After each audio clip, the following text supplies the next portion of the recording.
ধন্যবাদ সাব্বির। আসলে কালকে লাইভটা সবচেয়ে ইন্টারেস্টিং জিনিস কি ছিল জানো? কি? এর আগে একই জায়গায় একই সাংবাদিক ইউনিয়নের দ্বারা আরেকটা লাইভ হয়েছিল। আচ্ছা। ওই সময় আমাদের নেত্রী জননেত্রী শেখ হাসিনা উনি জয়েন করেছিলেন, তবে ওখানে সজীব ওয়াজেদ জয়েন করে নাই। তখন নেত্রীর একটা অডিও বার্তা পাঠানো হয়েছিল, অডিও বার্তাটা শুধু চালানো হয়েছিল, বাকিরা কথা বলছিল। আর আজকের যেটা হচ্ছে এটা হচ্ছে যে ওনার অডিও বার্তা ছিল না, ওনার সরাসরি অংশগ্রহণ ছিল, ভিডিওতে না অডিওতে ছিল সরাসরি অংশগ্রহণ। এরপরে ওখানে প্রশ্ন উত্তর পর্ব হবে টবে এগুলো আগে জানতাম না। আবার একই প্ল্যাটফর্মে মা ছেলে দুজনেই ছিল, সজীব ওয়াজেদ জয়ও ছিল, শেখ হাসিনাও ছিল, এবং ওয়ার্ল্ডের 1 নম্বর ক্রিকেট প্লেয়ার সাকিবুল হাসান ছিল, এবং শিক্ষামন্ত্রী ব্যারিস্টার নফেল উনিও ছিলেন। যখন প্রোগ্রামটা শুরু হচ্ছিল তখন দেখলাম আমার এখান থেকে লাইভ ছিল, প্রচুর কমেন্টস আসছিল, এআই দিয়ে ভাষণ দিবে, এই আসবে না রে, ওই নারেশন প্রচুর। এরপর যখন উনি তবে এরা ভাষণ এর ভিতরে আমি হঠাৎ করে দেখলাম যে একটা সাউন্ড হলো, যে মানে বলছেন ওখান থেকে একজন বলছেন যে সম্ভবত শেখ হাসিনা জয়েন করেছেন। তখন উনি বললেন যে হ্যাঁ আমি জয়েন করেছি, আপনারা আমার আওয়াজ শুনতে পাচ্ছেন? তখন একজন বলছেন জি আওয়াজ শুনতে পাচ্ছি ক্লিয়ার। তখনই আমি বুঝলাম যে উনি রিয়েলি জয়েন করে ফেলছে। এরপরে যখন তোমার ওনার পালা আসলো, উনি প্রায় 12 মিনিট যাবত টোটাল সিচুয়েশন 2024-এর জুলাই আগস্ট কাহিনী, ডাক্তার ইউনূস কাহিনী এবং বর্তমান সব মিলে উনি একটা বিশাল 10 মিনিট একটা ভাষণ দিলেন। এরপরে উনি সাংবাদিকরা প্রশ্ন করা শুরু করলো, উনি 2টা বা 3টা দেওয়ার পরে উনি বললেন যে ঠিক আছে বাকি প্রশ্নের জবাব জয় দিবে। জয়কে সার্জিও গোল নিয়ে যখন একটা প্রশ্ন করা হলো সে জবাব দিল, দ্বিতীয় জবাবটাও দিল, তৃতীয় জবাবের সময় আবার নেত্রী এসে হাজির। নেত্রী বলছে আমি দিচ্ছি, কারণ আসলে এমন কিছু পলিটিক্যাল কথাবার্তা জিজ্ঞেস করা হচ্ছে যেটা জয়ের দ্বারা সম্ভব, নেত্রীর দ্বারাই সম্ভব। তখন উনি সবাই অবাক হয়ে গেছে, সবাই মনে করছে উনি চলে গেছে, কিন্তু উনি যাননি। উনি মানে মাইকটা মিউট করে বসেছিলেন, শুনতেছিলেন কে কি বলতেছে না বলতেছে, কি প্রশ্ন। এরপর উনি জবাব দিলেন, বেশ কিছু প্রশ্নের জবাব দিলেন, সবকিছু দিলেন। এরপর অনেকের প্রশ্নের জবাব দিতে পারেন নাই, তখন বললেন যে উনি নিজেই বললেন যে আপনারা সকলে ইমেল করেন, আমার ইমেল দেওয়া আছে, ইমেল করেন, আমি আপনাদের জবাব পৌঁছে দেব। এর ভিতরে স্প্যানিশ মিডিয়ার একজন, এপির, এ ধরনের আরো অনেকেই প্রশ্ন করছে, এনডিটিভি ফিভি সবকিছু, আসলে সারা পৃথিবীর বিভিন্ন মিডিয়ার লোকজন ছিল এখানে। গতকালকে তোমার লাইভে বলছিলাম যে এখানে 4,500 ছিল সাংবাদিক, রেজিস্ট্রেশনের জন্য ওয়েট করতেছিল, কিন্তু ওদের ক্যাপাসিটি ছিল সম্ভবত 350, 350 জন। সেখানে 305 জন শুধু সাংবাদিকই জয়েন করছে। তো এখন যাইয়া পরে দেখা গেছে লাস্টে এছাড়াও কিছু গেস্ট আছে না, যারা আয়োজক আছে, এদের সব মিলে সিটার হয় না, তখন আর করে নাই। আমি বললাম, তোমাকে বলছিলাম যে আমি কনফার্ম ইনফরমেশন ছিল চন্দন নন্দী, উনি আমাকে বলছিলেন আজকে আবার এই প্রোগ্রামের পর 1.5 ঘন্টা পরে চন্দন নন্দী আমার লাইভে আসছিলেন আমার চ্যানেলে। সেখানে ওনাকে আমি সাথে করে জিজ্ঞেস করি, কি দাদা আপনি কি রাগ করে গেলেন না নাকি? তখন উনি আস্তে বলে, দাদা আপনারা তো কালকেই বলছিলাম যে আমি রেজিস্ট্রেশনটা করতে পারিনি, প্রথমে দেখলাম যে ঢুকা যায়, আমি বললাম আস্তে ধীরে করবো, আস্তে ধীরে করতে যায়, শেষ মুহূর্তে যায় আর আমি রেজিস্ট্রেশনই করতে পারিনি। পর আবার জার্মান ভিত্তিক একটা আছে, টিভি চ্যানেল আছে, ডিডব্লিউ, ওরা একটা লাইভ করছে ওখানে। ওরা বললো যে মানে সামনে প্রায় 3,500 সাংবাদিক এটার ঢুকার জন্য চেষ্টা করছিলেন, কিন্তু ওরা বললো যে 305 জন রেজিস্ট্রেশন করতে পারছে, ঢুকছে। তার কথা মতো হচ্ছে ওখানে কিছু প্লাজমা টিভির মতন স্ক্রিন ছিল বাইরে, ওগুলো দেখছে, অনেক সাংবাদিক ওখানে দাঁড়িয়ে ছিল। এই আর তুমি যদি বলো যে এখন নেত্রী কি বলেছে, আসলে অনেকে দেখছি আমরা ওখানে লিখছিলেন যে নেত্রী আপনি ইয়েটা দেন, বাংলায় বলেন, বাংলা। আসলে এটা তো ইন্টারন্যাশনাল মিডিয়া, ওখানে বাঙালি নাই, আর বাংলাদেশে বাঙালি তো নাই। ভারতীয় বাঙালি যারা ছিলেন ওরা সব ওয়েল অ্যান্ড গুড ইংলিশ জানেন, এবং পুরাটাই ইন্টারন্যাশনাল মিডিয়ার সামনে। ওখানে বাংলায় বললে তো ওরা বুঝবে না, বাংলায় আবার ট্রান্সলেট করতে আরো 5 জন লাগবে। পরবর্তীতে আমি আবার এটাকে বাংলায় জিস্ট অংশটা, মানে মেইন যে মুদ্রা অংশটা, সেটা আমি আবার বাংলায় বিশ্লেষণ করে দিয়ে দিছি। আপনারা যারা জানতে চান এটা এসএস আপনি ইউটিউব চ্যানেলে পাবেন। এটা বিভিন্ন পত্রিকাতেও আসছে। বাংলায় পুরা ওনার ভাষণটা বিভিন্ন পত্রিকাতে আসছে, বেশ কিছু অনলাইন পত্রিকা দেখলাম বাংলায় আসছে।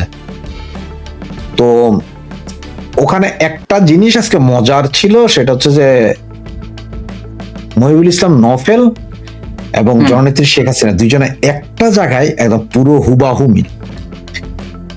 নফেল বলল যে আমরা বাংলাদেশে সুস্থ ধারার রাজনীতি চাই, সকলের সহাবস্থান চাই, সকলে মিলে দেশ গড়তে চাই, মানে কোনো ইয়ে নাই যে অমুক তমুক ওগুলা নেই।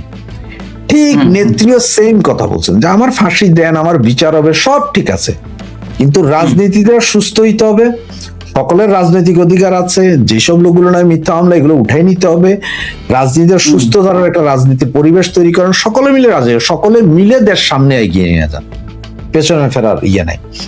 এবং আরেকটা মজার জিনিস যেটা, সেটা হচ্ছে যে অতীতে বা বিভিন্ন সময় দেখছো যেমন উনি ডিপ স্টেটের কথা বলে, ওই বলে সে বলে, আজকে কিন্তু এটা পুরোটাই এড়িয়ে যাওয়া হয়েছে। হ্যাঁ, ইউনূসের কিছু কৃতকর্ম তুলে ধরা হয়েছে, কারণ ওখানে আমাদের একজন এনএসএ এবং ডিপ্লোম্যাট পলাশ ছিল, তো সে তো ইউনূসের ব্যাপারে তদন্ত করেছে, সে নিজে বইও লিখেছে, সে বলেছে। আর নেত্রীর যে কথা সেটা হচ্ছে নেত্রী কারো প্রতি কোনো বিদ্বেষ দেখায়নি, বলছে কারো প্রতি কোনো বিদ্বেষ নাই, ভুল বুঝাইয়া আমার সন্তানদেরকে নামানো হয়েছিল রাস্তায়। সুতরাং কোনো বিদ্বেষ কারো প্রতি নাই, দেশ এগিয়ে নিয়ে যেতে হবে, দেশ এগিয়ে নিয়ে যেতে হলে সকলকে সুস্থ হতে রাজনীতি করতে হবে। তো এইটার একটা সিগন্যাল কি জানো, যে এটা আমার মতে এই মুহূর্তে পর্যন্ত দেশের যে অবস্থা, তাতে ওনার এই কথাটা কিন্তু মানুষ বলতে আমি যদি আওয়ামী লীগের যেসব নেতা কর্মী বা শুভাকাঙ্ক্ষী আছে, এরা যদি প্রপারলি এই কথাটাকে জায়গায় জায়গায় পৌঁছাইতে পারে যে নেত্রী বলেছেন সুস্থ ধারার রাজনীতি, কারো প্রতি কোনো বিদ্বেষ নাই, এবং সকলের সম অধিকার নিশ্চিত করে সহাবস্থানে থেকে রাজনীতি করতে দিতে হবে, এই কথাগুলো যদি পৌঁছায় দিতে পারে তাহলে কিন্তু এটা ভালো ক্লিক করবে। কারণ এখন পর্যন্ত তুমি আমাদের দেশে থেকে শেখ হাসিনা মাইনা ফেলাবো, কাইটা ফেলাবো এগুলা বলে বিএনপি জামাত সব। আপনার কি মনে হয় বাংলাদেশে সেই পরিস্থিতি আছে? দেখো, বাংলাদেশে সেই পরিস্থিতি আছে কি নাই এইটার বিচার বিশ্লেষণ করতে গেলে এটা বিশাল জিনিস। পক্ষেও অনর্গল 2 ঘন্টা বলা যাবে, বিপক্ষ 2 ঘন্টা বলা যাবে, সুতরাং ওই জায়গাটার ভিতর ঢুকছি না। কিন্তু আমাদের দেশের যেই ক্ষতি ইউনূস করে দিয়ে গেছে বা যেই ক্ষতি বাংলাদেশের হয়েছে, এই মুহূর্তে সুস্থ ধারার রাজনীতি এবং সহাবস্থান ছাড়া এই দেশকে উন্নয়ন বা আগের জায়গায় ফিরিয়ে নিয়ে যেতে পারবে না তুমি 200 বছরও সম্ভব না যে অবস্থা এখন আছে। এখন যদি এই রাজনীতি সহাবস্থান এগুলো যদি ঠিক না থাকে, তাহলে বাংলাদেশ সিরিয়া হবে, লিবিয়া হবে।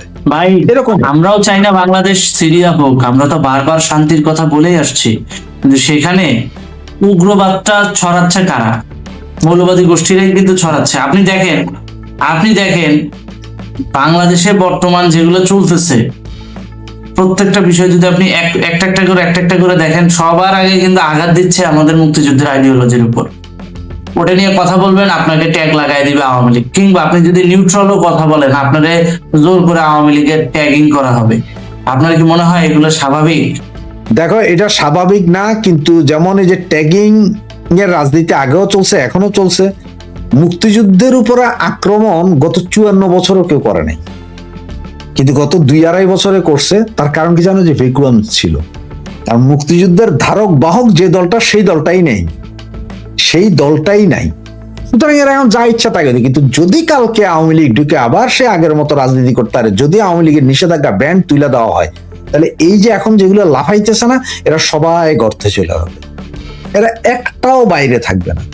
এবং তুমি দেখো এই ডিসেম্বর, আজকে তো এখন তো আগস্ট মাসে আজকে 6 তারিখ চলে, তুমি আগস্টের 30 তারিখ, সেপ্টেম্বরের ফার্স্ট উইক দেখো যে কত লোক দেশের বাইরে ভাগতেছে। সব ভাগবে, কারণ ওরা যা করছে কামাইছে, এরাও কামাইছে, কামাইয়ে নিয়ে তারাও এখন চলে যাবে। তারাও জানে যে আমরা এখন চলে গেলে 5-10 বছর না আসলেও দেশে চলবে, এরা কামাইছে। তো এটা হচ্ছে যে আওয়ামী লীগ যদি রাজনীতি করতে পারে, বাকি সামাজিক সাংস্কৃতিক সংগঠন যেগুলো আছে বাংলাদেশে, উদীচির মতো এইসব, এরা যখন আবার রাজনৈতিক কর্মকাণ্ডে ফিরে আসবে, সাংস্কৃতিক কর্মকাণ্ডে ফিরে আসবে, এই মৌলবাদীদের উত্থান আবার একটু চাপা পড়বে। আর যদি মৌলবাদীরা এখন যে অবস্থায় আছে, এই অবস্থা যদি ছেড়ে দাও, মনে করো যে না তুই কি করবা, এখন ধর আমার দেশে মৌলবাদী কেন, আমার দেশে 98% মুসলমান, এখন মৌলবাদী কয়ে কি তুমি বাংলাদেশের এই সমস্ত হুজুরদের জবাই করে দিবা? জবাই করার কথা তো আসতেছে না, না, সমস্ত মাদ্রাসা বন্ধ করে দিতে পারবা, সমস্ত মাদ্রাসা বন্ধ করবা? দেখেন, হুজুরদেরকে জবাই করা কিংবা মাদ্রাসা বন্ধ করার বিষয়টা এই জায়গায় আসতেছে না। পয়েন্ট আপনি দেখেন, আপনার পয়েন্ট বুঝতে হবে। আপনি সুস্থ ধারার রাজনীতি চান, কিন্তু সন্ত্রাসকে গলায় আগলে ধরে তো সুস্থ ধারার রাজনীতি হয় না। সমাজকে আগে সন্ত্রাস মুক্ত করতে হবে। সন্ত্রাসী কারা? এই যে জুলাই যোদ্ধারা, যারা নিজেদেরকে যোদ্ধা দাবি করে, জুলাই গ্যাঞ্জাম করে। দাঁড়া, জুলাই যোদ্ধা যারা যারা নিজেদের খুব ইয়ে মনে করে, তার কারণটা কি? তোমার একটা কথা আমি বললাম যে আওয়ামী লীগ না থাকার কারণে একটা ভ্যাকুয়াম তৈরি হয়েছে, একটা ভ্যাকুয়াম, একটা শক্তি নাই। আর একটা শক্তি যেটা আছে সেটাও দুর্বল শক্তি, কন্ট্রোলিং পাওয়ার নাই।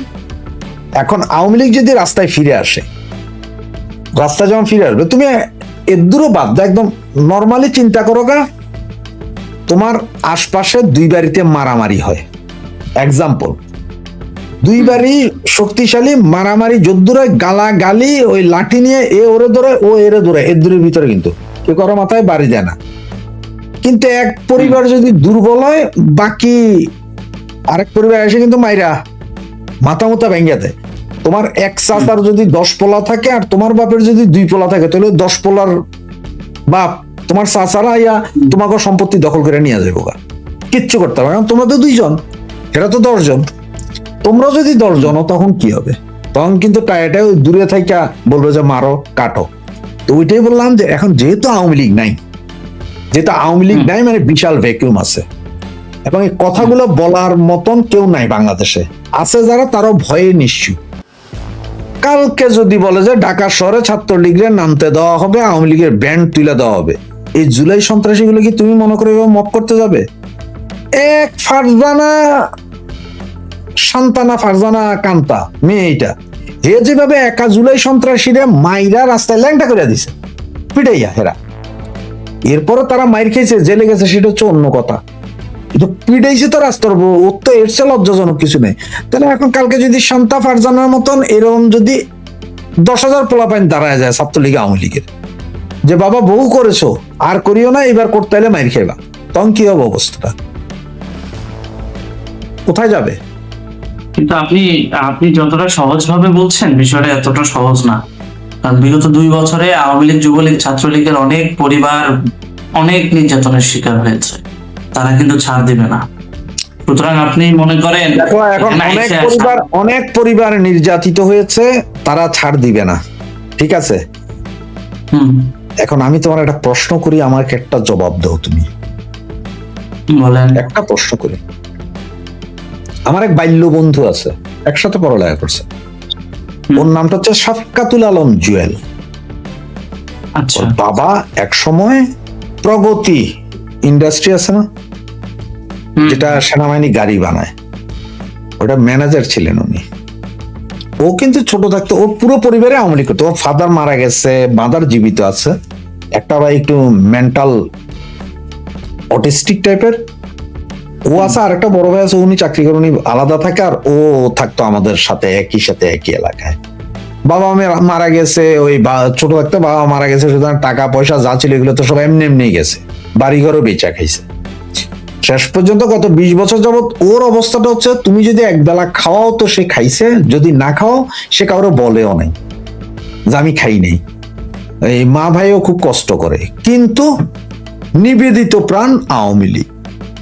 সে আবার আমাদের এলাকার, আমার যে ওয়ার্ড, সেই ওয়ার্ডের যে ইউনিটের আওয়ামী লীগের secretary 1 number, joint secretary 1 number.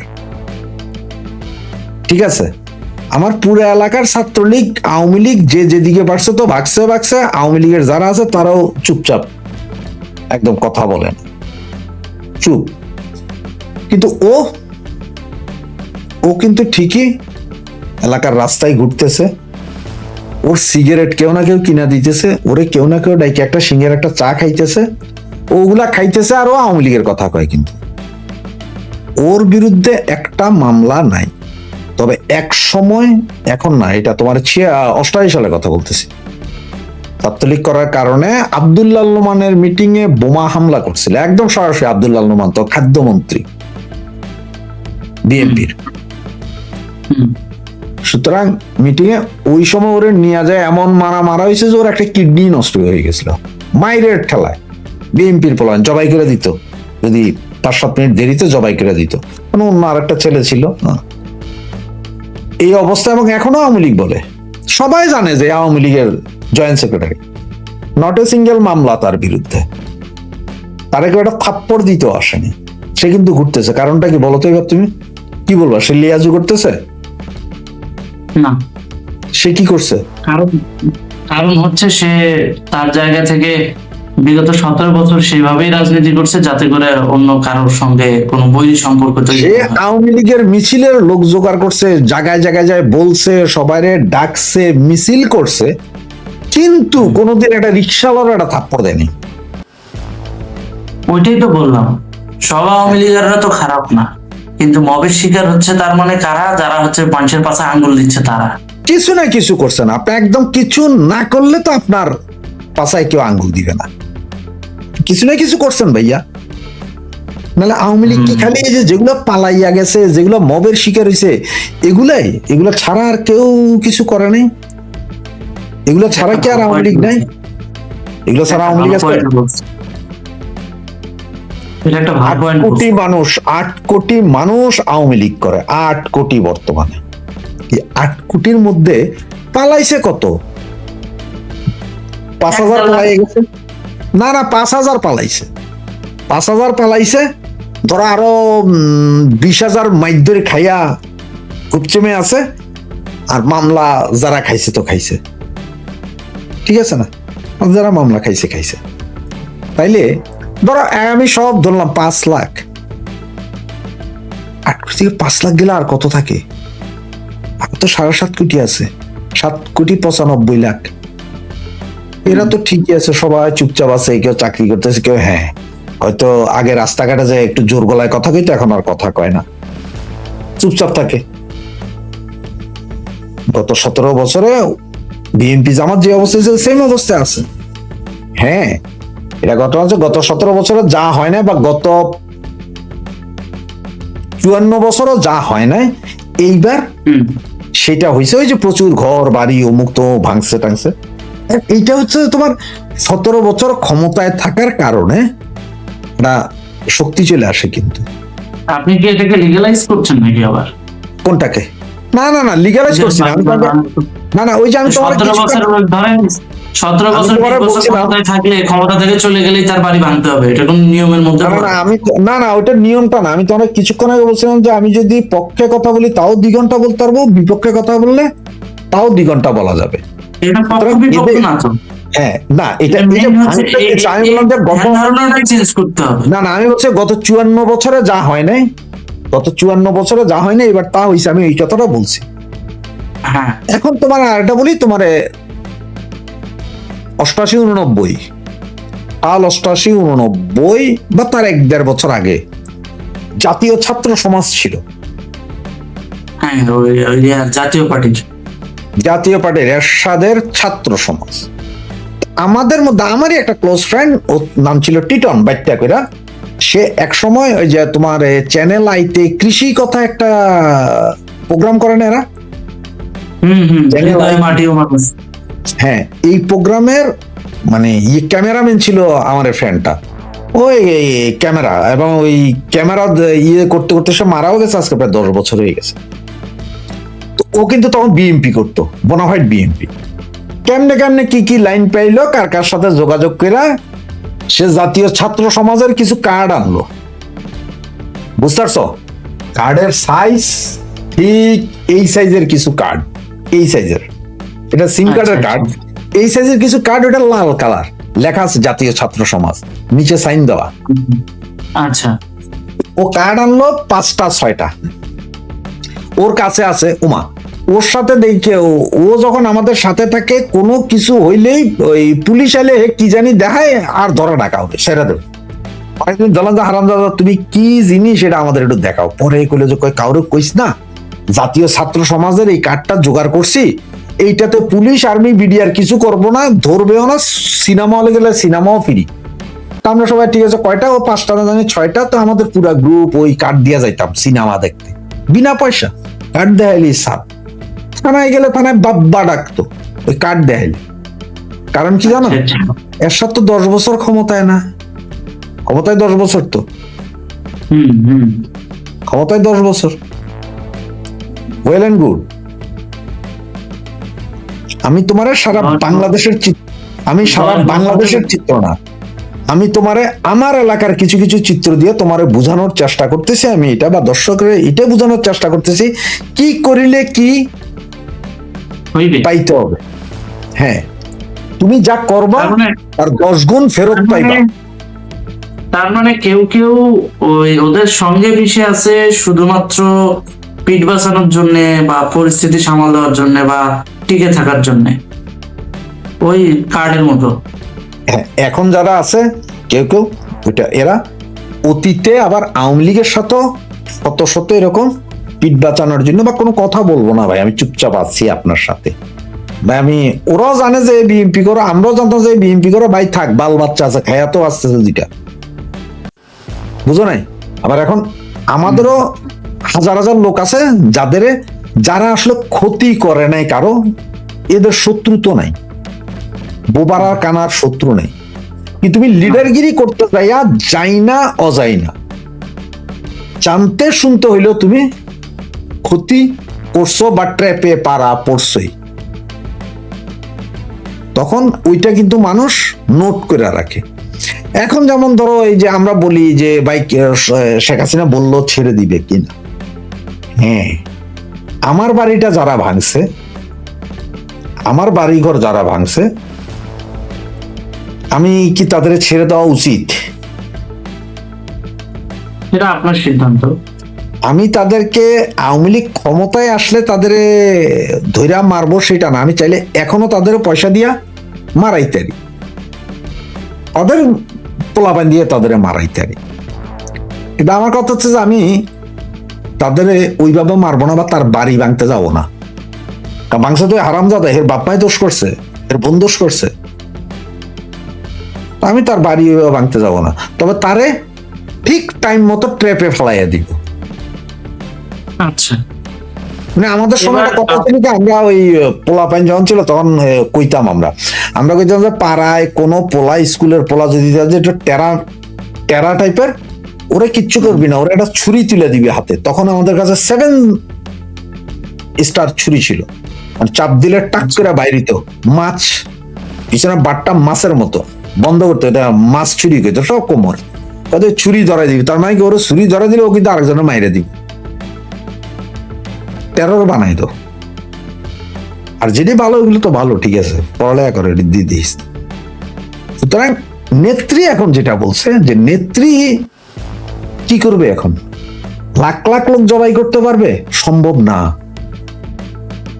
কিন্তু যারা আকাম কিছু কিছু করছে, আকাম করছে না বহুত জানে, ধরেন আমার বাড়ি যারা ভাঙছে, আমার কাছে সিসিটিভি ফুটেজ, আমি 7 জন ছেলের নাম আছে, আমি 7 জন ছেলের নামে মামলা করব।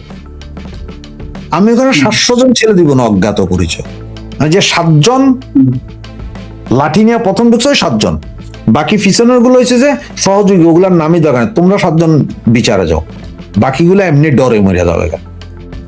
তো যারা আকাম করছে, খুব বেশি আকাম করছে তারা, যারা হত্যা করছে তারা, যারা পুলিশ মাইরা ঝুলাইছে তারা খাবে, কিন্তু সরাসরি সিসিটিভি ফুটেজ দেখার সাক্ষ্য প্রমাণের ভিত্তিতে এইরকম না। এখন যেমন ওরা ওই যে আমি আসি ফ্রান্সে, কিন্তু আমার নামে মামলা হয়েছে, আমি ইয়েতে গেছিলাম, কি কয় যাত্রাবাড়ি, মগবাজার, শনি রাখরা, তারপরে তোমার গাজীপুর, ময়মনসিংহ, আমি কি শালা হেলিকপ্টার দিয়ে গেছি, 1 ঘন্টায় 13 মামলা। আমি ইউরোপ থেকে এখানে যাওয়া তো সম্ভব না 1 ঘন্টায়। তো এই ধরনের ভুয়া মামলা হবে। সুতরাং উনি যেটা পাবলিককে বুঝাইতেছে সেটা হচ্ছে যে সহাবস্থানের দরকার, এবং দেশের যে অবস্থা আছে মানুষ প্রচুর সাফার করছে, এই সাফারিং থেকে পাবলিককে উঠে আনতে হবে, উদ্ধার করতে হবে। যার যার কৃত্য কর্মের ফল কিন্তু শেষে পাবে, এটা মনে রেখো, যার যার কৃতকর্মের ফল পাবে। ওবায়দুল কাদেরের একটা কথা আপনার কথাগুলো সুশীল হিসেবে ঠিক আছে, যে যে অন্যায় করছে তাকে ধরেন, তার ফ্যামিলি কি দোষ করছে, কিন্তু এটা আপনি মানতেছেন, আমি মানতেছি, বা আমরা মানতেছি, ওই গোষ্ঠীটা কি মানতেছে? ওরা তো সরাসরি বাড়িতে যায় স্ত্রী, সন্তান, বাবা মাকে পর্যন্ত থ্রেট দিচ্ছে। তো এই পরিস্থিতির জায়গা যদি এখন আপনি চিন্তা করেন, আমি আমি আমি আপনাকে একটা জিনিস দেখি, এই যে এই জিনিসটা দেখছেন কিনা জানি না, এটা আমি দেখাতেও পারবো না পুরাটা। এই যে দেখেন, হাজবেন্ডকে না পেয়ে স্ত্রীকে গুলি করে হত্যা করছে আশুলিয়ার মতো জায়গায়। এই যে দেখেন, এই যে, ঠিক আছে, তো এই যে হাজবেন্ডকে না পেয়ে আশুলিয়া স্ত্রীকে গুলি করে হত্যা করা, এটা তুমি বিশ্বাস দেখাচ্ছে না, কারণ রেস্ট্রিকশন আছে। পুরো ভিডিওটা দেখাচ্ছে না। তুমি বিশ্বাস করলা কেমনে যে এই ভিডিওটা অরিজিনাল ছিল? আচ্ছা, অরিজিনাল বাদ দিলাম, এই ভিডিও ফেসবুকে আমি দিয়া ফার্স্ট রেস্ট্রিকশন তো খাইলাম, এরপরে তোমার এই ফেসবুক আলাদা, মানে আমার এই ফেসবুক এখন চলেই না, এই একটা ভিডিও আমার ধ্বংস করে দিছে। এরপরে এটা নিয়ে লেখালেখি করতে করতে পরে আমাকে ইউকের ফেসবুক যারা আছে তারা আমারে ফোন দিল, প্রায় 2 ঘন্টা কথা বলছো, সব দেখলো, বলো তুমি যে ভিডিও দিছো এই ভিডিও জেনুইন ভিডিও নয়, তার মানে এটা নাটক। এখন ঘটনাটা আমি বলি, এমন কিছু হয় সাবির, এই কিছু কিছু জায়গায় একটু মানে নিজেরা যদি ঠিক না হই তাহলে খুব খারাপ। আমরা এখন সমালোচনা করি না যে টমেটোর সস লাগাইয়া বুড়ি সেজে গেছিল, মাইয়াটার নামও ভুলে গেছি গা, এ কিন্তু তখনকার ফটো ছিল যে তার এইখানে কাটছে রক্ত, সিলাইয়ের দাগ আবার এইখানে দেখাইতেছে, সিলাইয়ের দাগ নাকি এইখানে, আসলে এই জায়গাটা সিলাই হয় না, এটা পরে পোলাপাইনে এআই দিয়া করছে, এখানে সিলাই বিশাল। কিন্তু এটা কেন করছে পোলাপাইন? হে যখন একটা মিটিং এ গেছে কিছুদিন আগে, তখন হে যায় তার ডাইন চোখের জায়গায় বাম চোখ কইছে, পাইছে নি এবার পোলাপাইন, মানে মিথ্যা বললে যা হয় আর কি। শত শত শিশু মাইরা ফেলছে বলছে, কারণ হচ্ছে যে ওই যে জুলাই আগস্টের যে ফাইল রেডি করছে জাতিসংঘের জন্য, 284 জন গাজী টায়ারে মরছিল, ওই নামও ঢুকাই দিছে জুলাই হত্যাকাণ্ডে। গাজীপুরের জাহাঙ্গীরের ড্রাইভারকে মেরে ফেলছে, ওইটাও বড় জুলাইয়ের হত্যাকাণ্ড, ঠিক আছে। ঢাকা, চিটাং, রাজশাহী, খুলনাতে প্রায় 100 জন ছেলে মারা গেছে ছাত্রলীগের, পিটে মারছে, এদের নামও কি করছে জুলাই হত্যাকাণ্ডে। শত শত যারা মরেই নাই বাইচা রয়েছে, ওই ওষুধের খায়, বিড়ি খায়, হেরাও জুলাই। এখন তো বাইরেছে না, অনেকে কবরের আযাব সহ্য করতে না পারে বাইরেছে। এই জন্যই তো শেখ হাসিনা এটা সুষ্ঠু তদন্ত দাবি করছে। হ্যাঁ, সংবাদ সম্মেলন এগুলা করতে ওরা করতে যায়, এই যে একটা বিচ্ছিরি অবস্থায় পড়ছে না, সবাই সমালোচনা করতেছি না আমরা, ঠিক আমরা বুঝা না বুঝা ইচ্ছা কইরা আমাদের এমন কিছু জিনিস বট খাওয়াই দিছে, আমরা ওইটার পেছনে দৌড়াইতে যায়। 2টা কাম হয়েছে, একটা কি জানো, একটা হচ্ছে আমাদের সমস্ত চালু ফেসবুক গুলা গেছে বরবাদ, দ্বিতীয়ত হয়েছে যে এগুলো নিয়ে কথা বললে এরপরে বেজ্জতি হওয়া ছাড়া কোনো উপায় থাকবে না। যার কারণে এখন আমি দেখি যে আমি এইসব জিনিস দেই না, আমি অনেকক্ষণ দেখি আগে না, আরো 100 জনে কি বলে কমেন্টস পড়ি, কোথায় হয়েছে সব দেখে এরপরে সবগুলোর তুমি কিছু না কিছু। এই যে আমরা তোফাজ্জলকে যে মারা, মনে আছে ঢাকা ইউনিভার্সিটি ভাতের জন্য ইয়েরা মারা, ওইটা পায়া মাত্র সাথে ভিডিও ফুটেজটা একদম র, বোঝা যাচ্ছে জেনুইন। ওর বোন আইসা পরে কথা বলছে, শুধু আমরা দিছি, ওকে ওয়েল এন্ড গুড, এটা ঠিক আছে। এরকম আরো অনেক আছে, যা পুলিশ মারা গেছে বা তোমার ইয়ে মারা গেছে, কি বলে যে একসাথে তোমার এনায়েতপুর, জামালপুরে এনায়েতপুরে, সেখানে 7 জন প্রেগন্যান্ট কনস্টেবল, না ওইটা 17 জন, ওইটা 17 জন, কিন্তু আরো 7 জন হচ্ছে যুবলীগ, ছাত্রলীগ, স্বেচ্ছাসেবক লীগের। গত পরশু দিনের কথাও বলছি, স্বেচ্ছাসেবক লীগের মারা গেছে একজন সেক্রেটারির বোনের সাথে কথা বলছি। পরে উনি বলে, ভাইয়া আমি তো এর আগে নেত্রীর সাথে কথা বলছিলাম, এরপর আমার বাসা বাড়িতে প্রচুর অত্যাচার হয়েছে, এখন আমি আর এই জন্য কথা কইতে চাই না, বিচার হবে যদি পাই কখনো, আল্লাহ দেয় তো বিচার হবে, না হইলে নাই।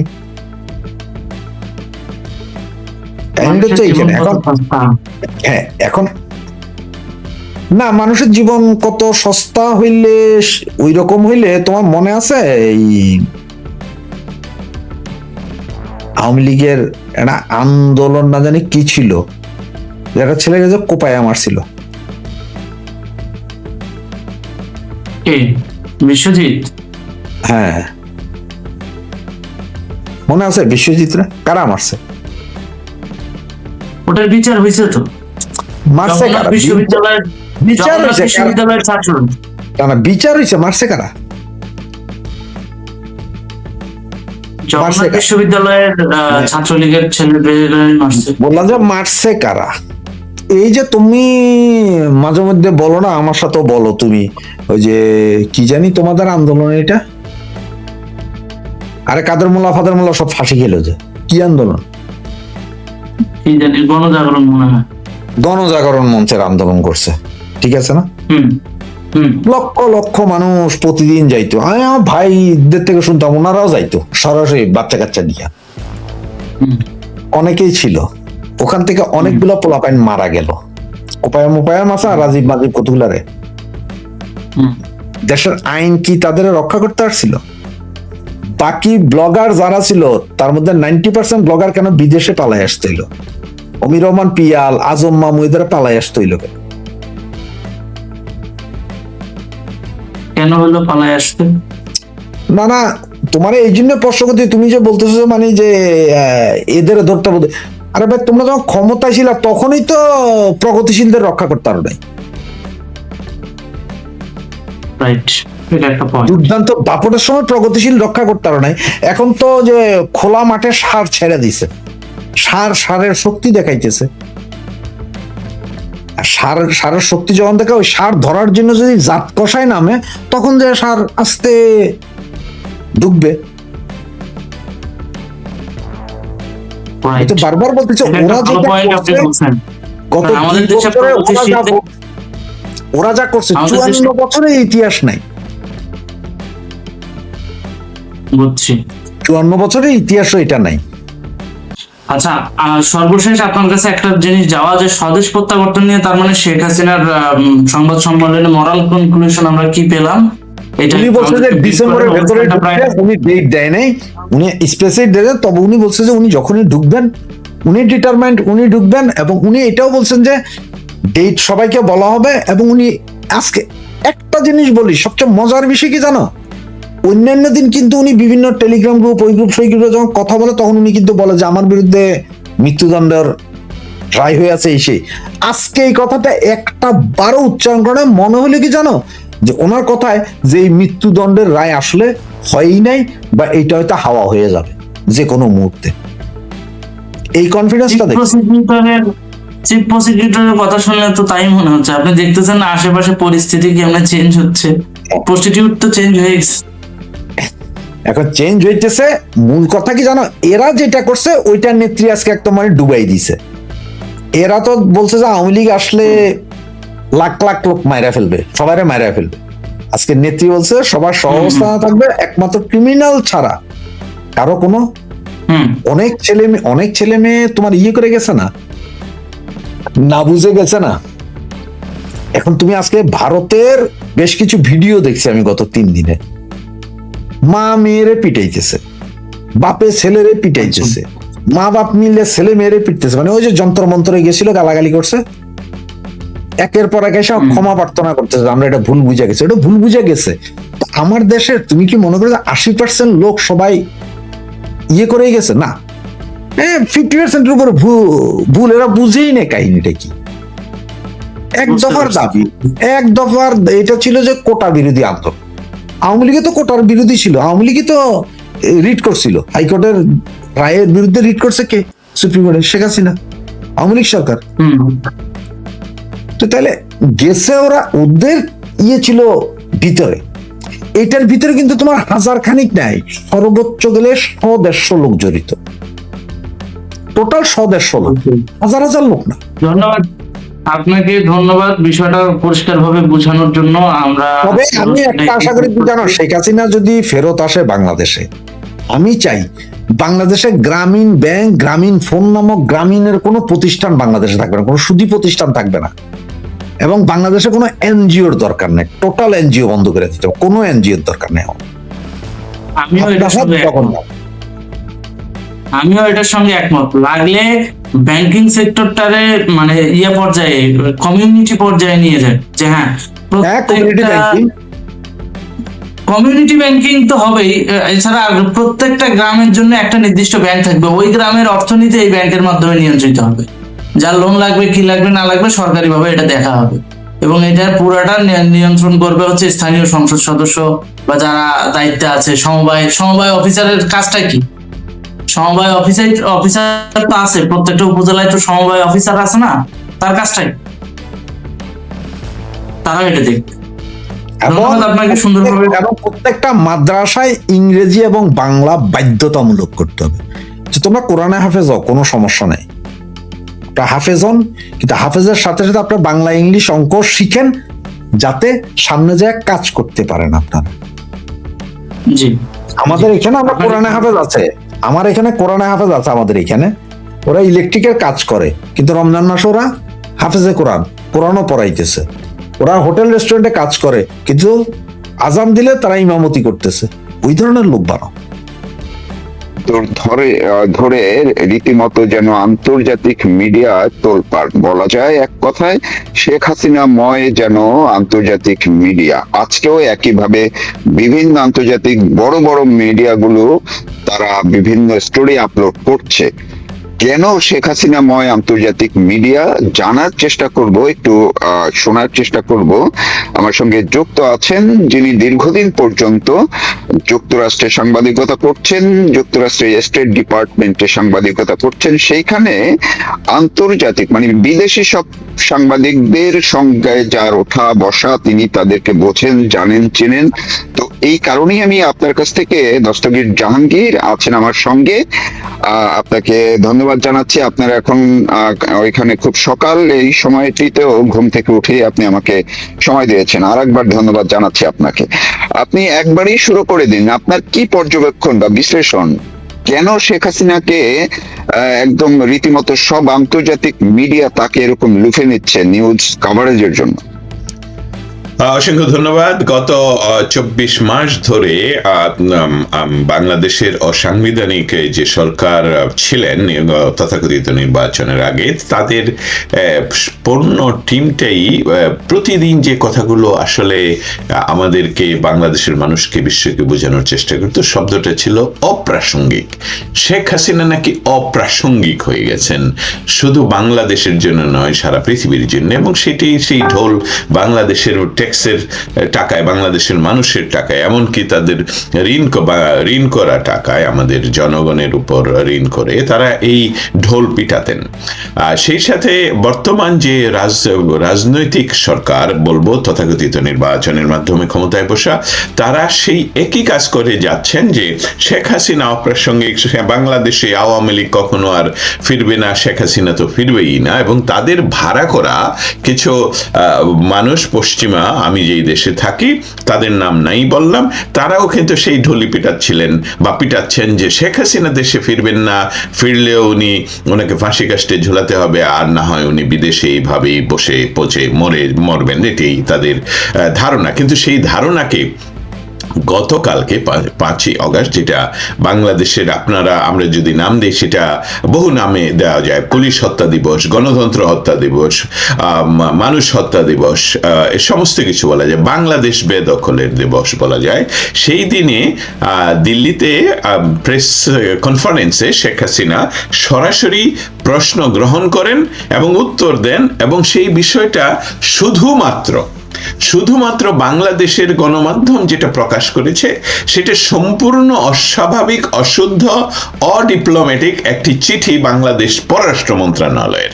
এছাড়া শেখ হাসিনা কি বলছেন, শেখ হাসিনার কথা তারা নিষেধ করেছেন, বাংলাদেশের গণমাধ্যম সেটা প্রকাশ করতে পারেনি, পারবে না, এবং তারা এটা করেননি। আরেকটি সংবাদ মাধ্যম বাংলাদেশে, সেই সংবাদ মাধ্যমের কোনো এক কর্মী নিচে জয় বাংলা লেখাতে তাকে ইতিমধ্যে চাকরিচ্যুত করা হয়েছে। এখন চলে আসি আন্তর্জাতিক মিডিয়ায়।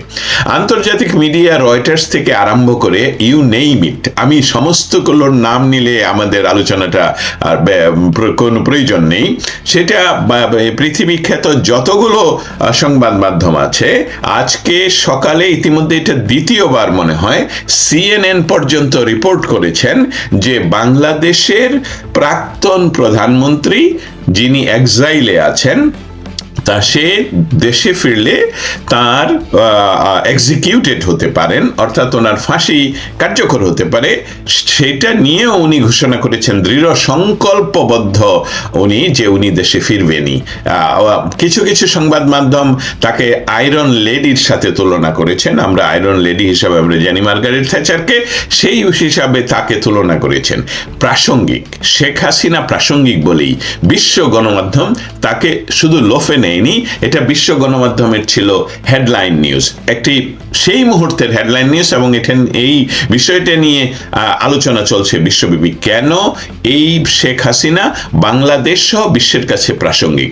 বিষয়টা হলো, লক্ষ্য করে দেখুন যে আমরা যে ভাষায় কথা বলবো বিশ্বের সাথে, সেই ভাষাটাও কিন্তু বাংলাদেশে গত 24 মাসে প্র্যাকটিস হচ্ছে না। বাংলাদেশের সাথে অন্যান্য বিশ্বের যে সম্পর্ক ছিল, বলেন কু বলেন, সম্পর্কটি ছিল ডিপ্লোম্যাটিক সম্পর্ক, সেটা এখন নেই। এখন হলো যে প্রধানমন্ত্রী না বলে আমি দেখলাম ওনাকে পরাধীন মন্ত্রী বলা হয়, বাংলাদেশের পরাধীন মন্ত্রী, মুচলেকা মন্ত্রী। অতএব প্রাসঙ্গিক শেখ হাসিনা এই জন্যে যে বাংলাদেশের মতো অতি গুরুত্বপূর্ণ একটি অঞ্চল ইন্দো প্যাসিফিক জোনে, সেইখানে উগ্রবাদের যে চারণ ভূমি তৈরি হয়েছে গত 24 বছরে, সেটা আমেরিকান, আমি একদম সরাসরি নাম বলেই বলছি, আমেরিকান যারা আমাদের অঞ্চল নিয়ে পলিটিক্স, পলিসি, ডিপ্লোমেসি নিয়ে গবেষণা করেন, কথা বলেন, আমেরিকান রাজনীতিকে ইনফ্লুয়েন্স করেন, আমেরিকান সরকারকে উপদেশ দেন, লিখে জানান, ওপিনিয়ন জানান, তারা সকলেই বলছেন যে we can't afford another Iran in that area. এইটা হলো মৌলিক বার্তা যে শেখ হাসিনা এতই প্রাসঙ্গিক যে বিশ্বের সকল বার্তায়, সকল গণমাধ্যমে উনি ছিলেন, এখনো আছেন, এই মুহূর্তে পর্যন্ত আছেন। আমার কাছে যে পরিসংখ্যান এখন থেকে প্রায় 12 ঘন্টা বা একটু বেশি সময় ছিল বিশ্বের 20 কোটি, মানে 200 মিলিয়ন মানুষ তখনো পর্যন্ত ওনার এই সংবাদের জন্য ক্লিক করেছেন, দেখেছেন, খুঁজেছেন। আমার পরবর্তীতে আরো 4-5 ঘন্টা পরে আমাকে অন্যান্য রিসোর্স থেকে আমাকে জানানো হলো এটা এখন 40 কোটির উপরে।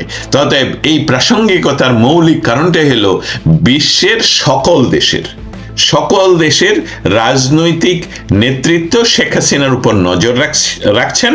এবং আমরা জানি কয়েকদিন আগেই সার্জিও গোর ঢাকা ঘুরে এসেছেন এবং ঢাকাতে উনি কর্মব্যস্ত ছিলেন, অনেকগুলো কাজ উনি ধাপে ধাপে কথা বলেছেন।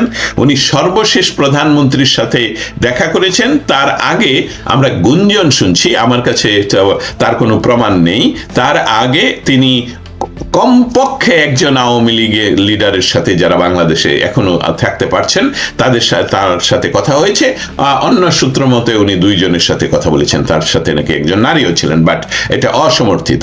এই সামগ্রিক বিষয়গুলো যদি আমরা ডটগুলো একসাথে করি, বাংলাদেশের যারা মেটিকুলাসলি ডিজাইন করে বাংলাদেশকে বেদখল করেছে এবং ক্ষমতা তারা নিজেরা হাতে রাখতে না পারার কারণে আন্তর্জাতিক যে কোনো পলিটিক্সের সমীকরণে যেহেতু বিএনপি কে ক্ষমতায় বসানো হয়েছে, যার জন্য তাকে বলা হচ্ছে যে পরধীন মন্ত্রী অথবা মুসলেখা মন্ত্রী, সেই কারণে তারা এত হচ্ছে, ভয় পাচ্ছে যে কেন বিশ্ব মিডিয়ায় এই কথাগুলো আসছে। আমি শুধু উদাহরণ দিয়ে এটা বলবো যে তার আগেও কিন্তু একই প্রেস ক্লাবে একই আয়োজনে শেখ হাসিনা বক্তৃতা রেখেছেন, যদিও উনি সরাসরি প্রশ্ন উত্তর করেননি, সাংবাদিকদের সাথে কথা বলেননি, কিন্তু এত আলোড়ন সৃষ্টি করেনি। অতএব শেখ হাসিনা প্রাসঙ্গিক, বিশ্বের সকল নেতৃবৃন্দ including Washington DC Sheikh Hasina কি করছেন সেটার উপর নজর রাখছেন এবং তার ইনফ্লুয়েন্স কতটুকু তার উপরও নজর রাখছেন। এই জন্য বিশ্ব মিডিয়ার, specially Reuters, CNN, Fox, Al Jazeera, এই সংবাদ মাধ্যমগুলো যখন শেখ হাসিনার দেশে ফিরে যাওয়ার দৃঢ় সংকল্প প্রকাশ করে, তার অর্থ হলো অন্যান্য জায়গা থেকেও এটা জানতে চায় আসলে শেখ হাসিনার কি চাচ্ছেন। আমি একটু, আপনি যে এজেন্সিগুলোর নাম বললেন, Reuters, Fox, BBC, Al Jazeera, তো এই সবগুলোই